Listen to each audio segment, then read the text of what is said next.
The next stage of sharing Bathorium's products across the world is expansion into the UK next year. Deciding to launch into the UK really came from a couple different factors. Using the market insights tool, it shows us that we actually have a lot of traffic coming over from the UK and other EU markets. They're building carts, they want to shop, but unfortunately, when they see our international shipping rates, they fall off, and I don't blame them. With the launch into the UK, there's a couple of really key features of the international selling tools that are going to be instrumental in making that launch successful. One is the domains. Allowing bathorium.co.uk to be that main domain is going to allow that buyer trust. It's going to make them feel like they are shopping from a local UK brand.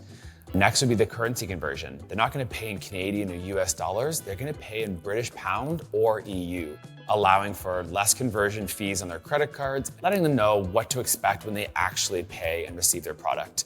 The duties and taxes feature is going to be great as well. We're going to absorb those duties and taxes for them, but it allows my accounting team to see what that is from the back end. So there's no hidden surprises and there's no additional fees at the end of the month. A couple more key considerations and features that we're excited to use when we're looking at going into the EU is the language feature. So allowing customers to see our warnings, our ingredients, our how to use, our allergen concerns, all in their native languages really allows them to make informed decisions when it comes to their safety and the products they're bringing into their home. And the other is that theme contextualization tool.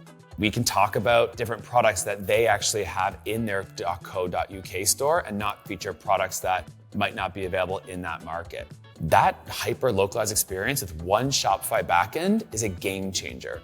5 years ago, we would need to create different Shopify stores for all of these new markets. Having it all synced into one is really going to allow us to scale and move quickly into the UK as we expand into that new market.